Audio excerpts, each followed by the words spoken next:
Hey, welcome back, gardening friends.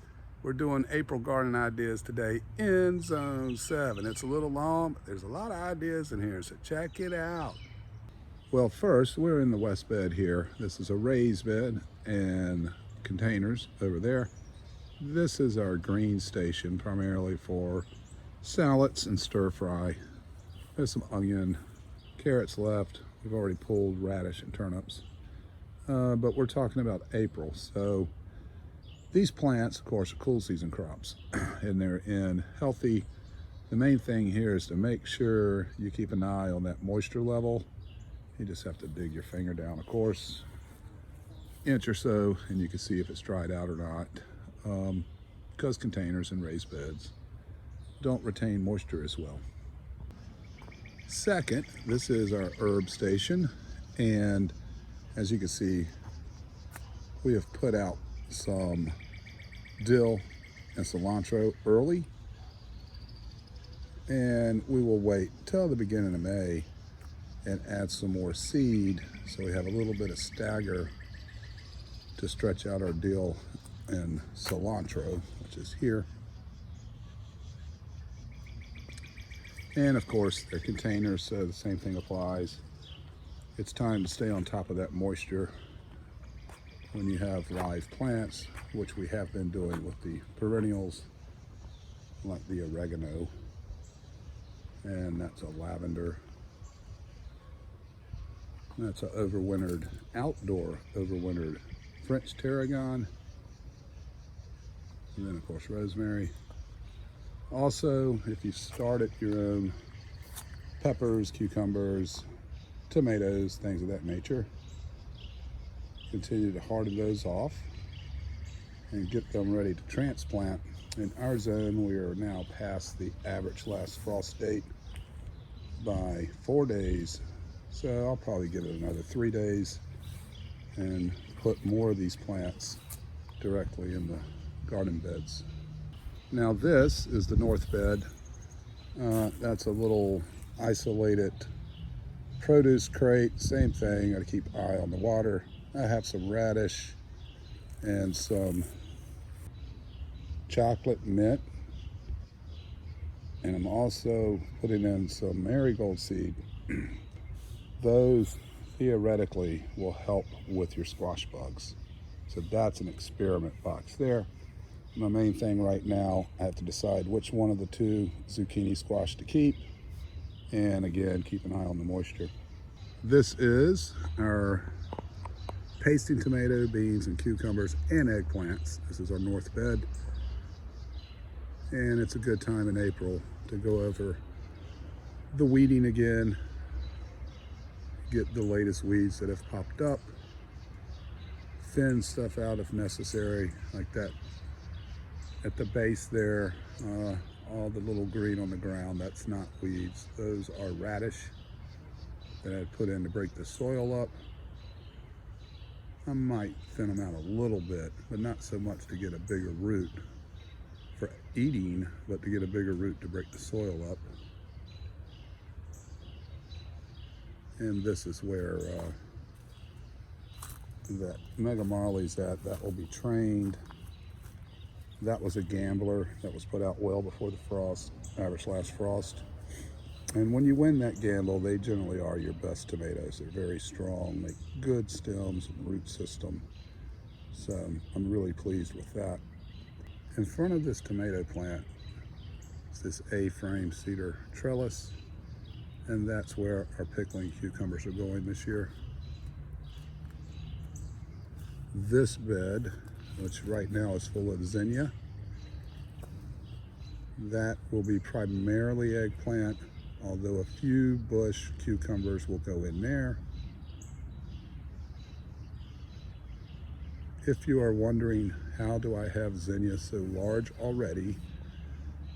That zinnia comes from seed from last year's zinnia that I stripped off the plant and threw in my compost pile.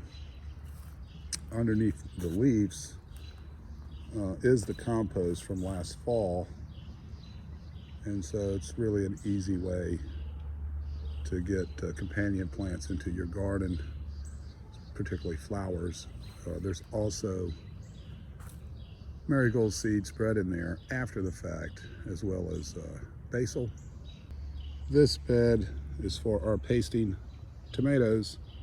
It needs a weed. There is a parsley that needs taken out. This is a collard green from last fall that I've let go to seed. There are hundreds, if not over 1,000 seed pods on there. Also, there's shallots, a dozen of those mixed in to companion plant with the tomatoes. That's oregano from last year, overwintered right there, and that will stay there forever. You can see I've already staked out one side of where the pasting tomatoes go, and then I just match it on the other side, and I'll have a dozen pasting tomatoes in here. And in this quad, there'll be 4 over here. In the middle of that, those are not shallots, those are candy onions and some yellow onion. It's another container. I gotta keep an eye on the moisture. That is chocolate mint. That is lemon thyme. That's from 2018, so it's in its 5th year. This celebrity tomato. For the idea here, well, let me back up for you. So in the middle, on the A-frame trellis, that's where lima beans will grow. Giant of the garden. And then on the post, down by that terracotta pot, is that celebrity. It's a slicer tomato, it's a hybrid. And there's another one here. So on each side of this trellis will be celebrity tomatoes, and in the middle will be our lima beans. So here is our corner. This is now Chance's corner. Our dog of 16 and a half years passed away the day before Easter, and he's interned right over there by that flag. So this is now Chance's corner, and you can see we have a lot of potato action back here. If you haven't been hilling up the potatoes, you should be, if they are indeterminate, of course. If it's a short determinate, like a Yukon, you don't really need to hill them up. Doesn't accomplish anything as far as growing more potatoes. These, however, that we're looking at, those are red Pontiacs. So I will continue to hill that up. And yes, that is a 100% pile of leaves. That is our leaf mold pile. So I chitted 5 pieces, stuck it on the ground, and out they came. By comparison, those are 5 bags. 4 are red Pontiac, and this bag here is actually a Yukon Gold, so it doesn't need to be hilled up. This is a half whiskey barrel, cut vertically and laid horizontally, and there are 5 Yukon Golds in there as well. And this is something new I'm growing. It'll be in its own video. You can see a little bit of frost damage from the other night on the tip of that green. That is a kiwi. And hopefully it hits and gets up, and then I'll train it in this corner. Now this, just a modest collection of Brassicas. We have 3 cabbage in a container. And since we're talking gardening ideas, these obviously were planted in the winter.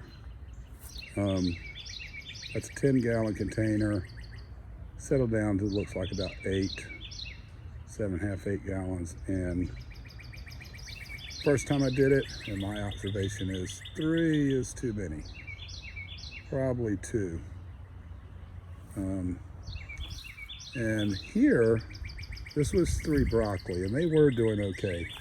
Maybe the reason they have massive haircuts is because the leaves were yellowing, and hopefully that was simply a matter of nitrogen, lack of enough nitrogen, because if not, that could be other that could be some really bad problems, like I think they call it club root, something like that, or some fungus of some type. But the reason I didn't pull it is because I do have the florets, the heads are coming in. So I just gave it a nice trim. And that's one of my rules of gardening is if I see green, I do not pull it unless I need the space. But I don't need that space yet.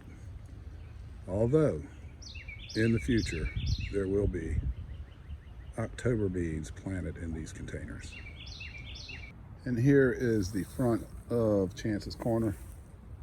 That is actually an elderberry, a cutting from a friend, Michael at MB Heritage Farms. There's 2 of them. And then beyond that is our lemon balm that has come back. I need to get in there and pull some henbit and whatnot out. I also need to finish fixing that memorial for Chance. In that area, I let a Lydia basil, very tall basil, dry out over that ditch there in the fall. And then in late winter, I stripped those seeds out and laid it in that bare spot. I had scraped out anything green, weeds, grass, everything. I do have some violet coming back. It needs some TLC on the weeds. But most of what you see right there is basil. And it's that simple. Just let your basil hang out, let it dry out over winter, all that good stuff. And then late winter, early spring, strip it, shake it out, keep it wet until you see green, and then it's just like anything else. If it doesn't rain, wet it. If it does rain, let it be. And of course, you have to keep track of the moisture in your containers. These are specimen plants. That's a Solomon seal. This is the George L. Tabor azalea. There's a video on that if you want to see it full of blooms. That is a 2018 English thyme hanging in there. And this dianthus, I think it's Sir William, I believe the tinker's wife said it was Sir William, something like that. Some lyripy. Need to get my weed eater and chop that back some more. This is sedum and Solomon seal. And since we are talking about gardening ideas here, this bed is going to be bordered, probably some sandstone pavers, and then I'll fix the interior there, get the vining weeds out, particularly that ivy that I can't stand.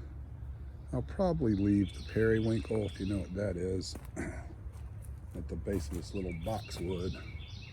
That's periwinkle. It's a good ground cover. But anyway, I'll put in shade-loving things like Johnny Jump Ups and black-eyed Susans do well in this. Just make this more attractive. And the same thing here in the spring. Same type of border, whatever stone I decide on, this will be matched. So border up that island, clean out again the bottom. I might even put some Solomon seal in this. They spread like Blackberry. Well, not exactly, but they do have rhizomes. And you can divide it. I can imagine here that would look pretty nice. Put some Solomon seal under this, maybe some sedum. And I've bonsai'd and trained this azalea. And she is just beautiful. That is 10 foot. But by training it and doing the bonsai technique, keeping that thing, that's about 4 foot clear on the bottom. Then I can put some understory in here, which that's the plan, and I will be doing that. And that border will end about right here. And I'll start another one just past that dogwood. I'll tell you more about that in a second.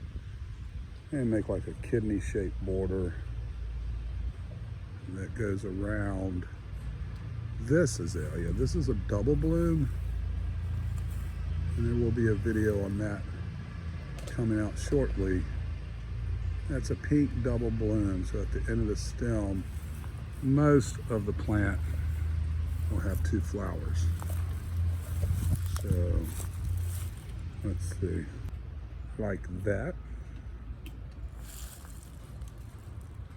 I wish I had a better camera. This is just gorgeous in person. Just pink, pink, pink everywhere with double blooms. It's a fantastic, fantastic azalea. And of course you gotta clean under there regularly to keep the ivy and binding stuff off of it.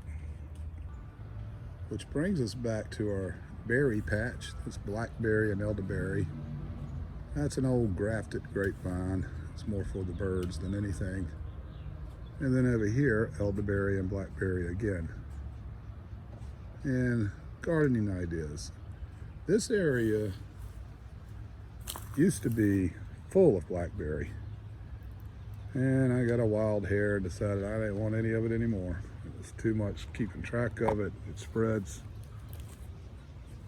Semi-invasive, I guess you say. But I'm gonna control it this time. And I'm trying to train it. You see right there, you see that gap and there's dirt. I have submerged that branch, covered it up with dirt and keeping it moist. And hopefully it'll reroot right there. And if that works, I've already picked out 5 more I will do that with and fill this area up myself, kind of control where it goes this time. And there are the hens. Red, hey Red. You can't see her. They're starting to understand their names a little bit. They at least know I'm talking. It's a little trashy over here, but that's okay. It's a lot better than it was, trust me. This is a Granny Smith, unpruned ever. Well, that's not true. I thinned it out, but I never topped it. So the gardening idea here, along with cleaning up this corner, I put down this textile belt. This is a textile belt I chopped up. Very thick gauge. There's nothing really that's going to get through that. Unless it's a tree, it'll push it up, but it's still not going to get through it. But in addition to cleaning this corner up a little bit, it's also going to let me identify these Granny Smiths as they drop. With nothing on the ground, it's hard to differentiate them and catch them before they've rotted. So this, just having this mat down here should improve our harvest rate. This is less opportunity that they will rot before we find them. They'll show up a lot better on that black mat. All right, the notorious East Garden. This is where I've been growing those ginormous okra, and they will be there again in this trench. Probably go with 6 this year. 1 year before I put that, what do you call it? Weed mat down. There's nothing there. I grew 16 right here. Monsters. That was crazy. Anyway, I'll probably grow 6 down this trench line that's been prepared. There's a video on that preparation. Here is the bed that will continue to get filled up over the years with compost, whatnot, semi no dig. I'm getting more block on that side soon this weekend.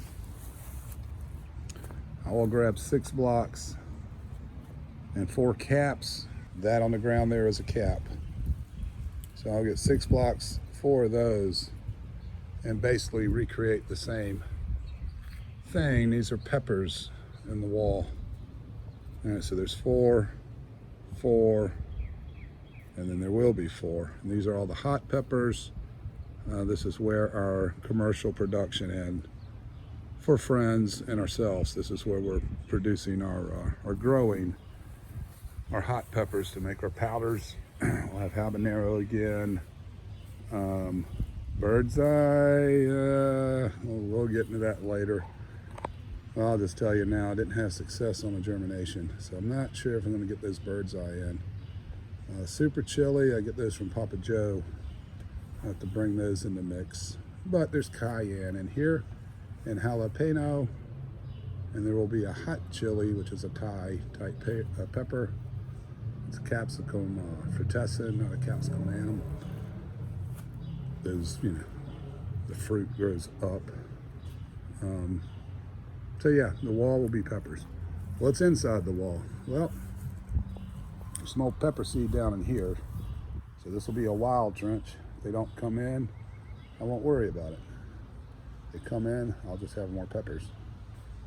That right there is a root from last year's habanero. And as you can see, that's a substantial structure there. There's 2 of them actually, there's another one there. The bottom of these blocks are open.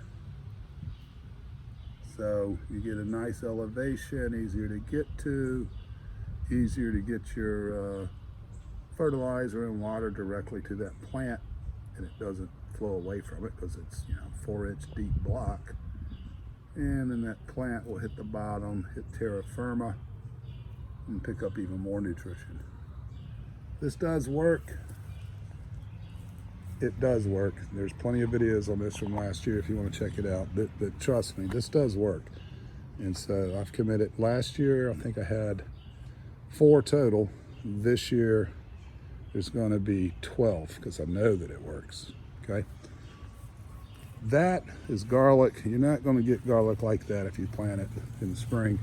This garlic was planted last fall, right after the equinox. So that is getting close to harvest, but it's not ready yet. And I give about 2 or 3 browns, and then it starts wilting. Then we'll check a few out. That's soft neck, by the way. Now this side is more controlled. I have 3 tomato plants in there already. That is a Cherokee purple, another gambler, healthy plant. These 2 were not gamblers, but they were getting so weak, they're really hard to see. Right there. They were getting so weak. There's another one in front of that tag. I had to put them out. Those are speckled Romans. They're still green, so fingers crossed they'll come in. But there's also a speckled Roman fruit right there. I hear you, Red. And another one down there.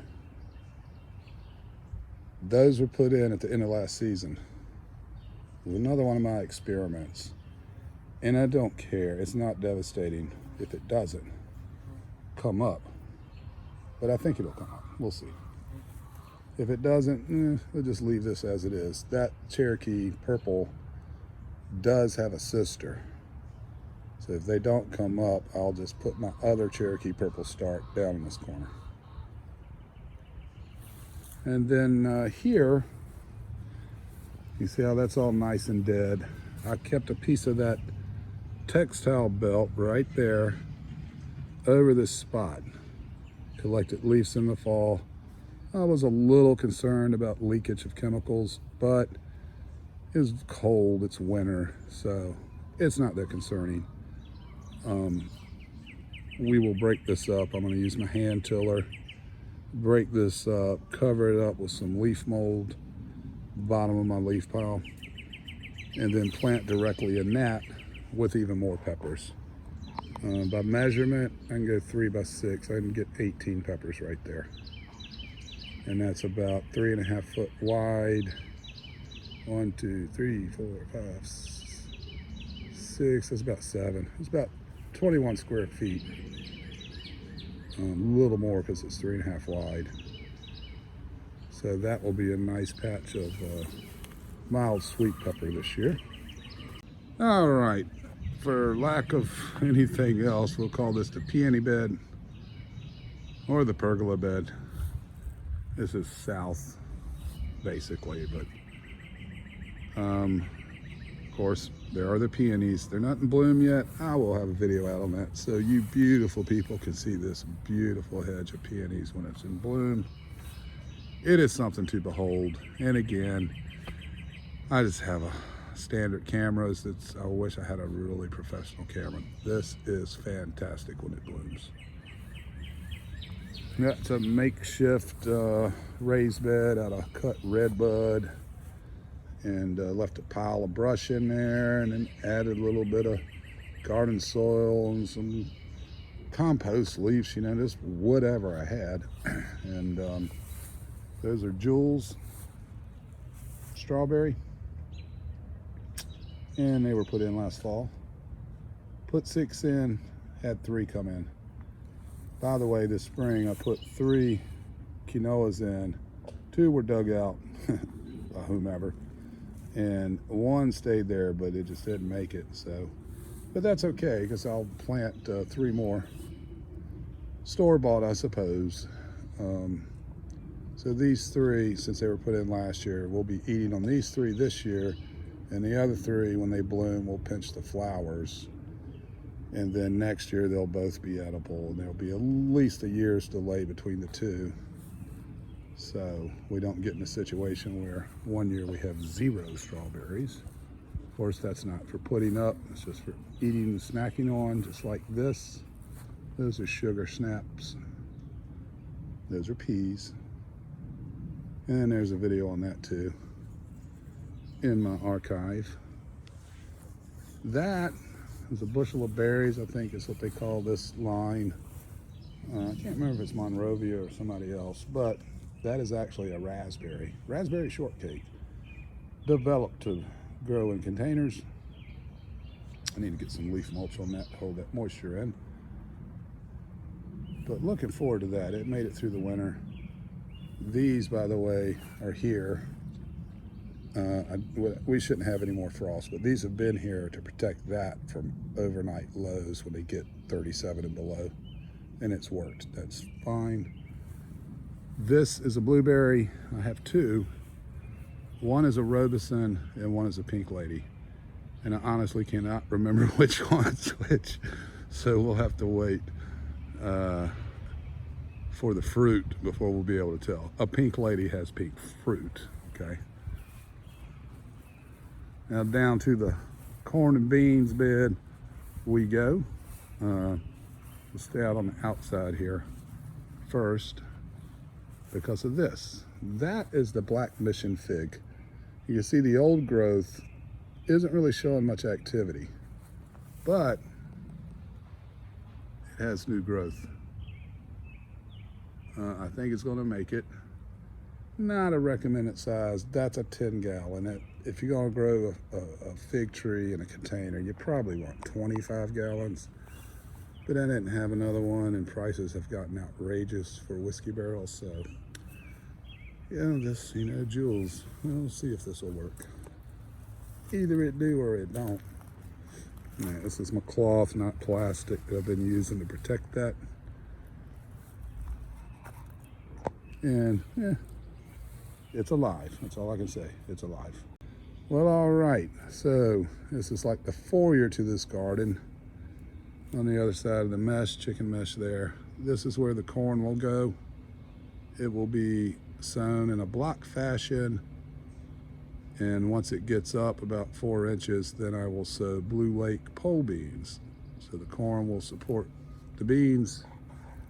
The third sister, this is 3 sisters gardening here we're talking about. It's corn, beans, and winter squash. However, winter squash is meant to keep the roots shaded. And don't really need that, because this area goes to shade at about 4:30 anyway. And I've got plenty of leaf mulch down. It should be okay. The other reason to use winter squash is to keep the coons off of the plant, and that may or may not work. There's other barriers here. Obviously, you can see it's in a fenced-in area. But we really do not get a lot of coon pressure here anyway, so not concerned. But I will be growing the third sister in this little box, and it's going to be an acorn squash. And the fourth sister, sunflower, will be grown here as well. It's a bribe to birds, and particularly crows, to go after the sunflower instead of the corn. Speaking of acorn squash, I've got one more for you. Can you grow squash and tomatoes together? Yes, yes you can. Same principle really, that shades the roots and all that kind of stuff, and they have similar fertilizer needs. This is probably about a 7-gallon container. The back of that, you see where that stake is going up the fence? The back of that container is blown out, so those roots come out. I've grown in this container since 2020, and I gotta tell you, those roots come out and hit the ground, and they're fine. In fact, I grew a triple L. Basically, it's a tomato tree.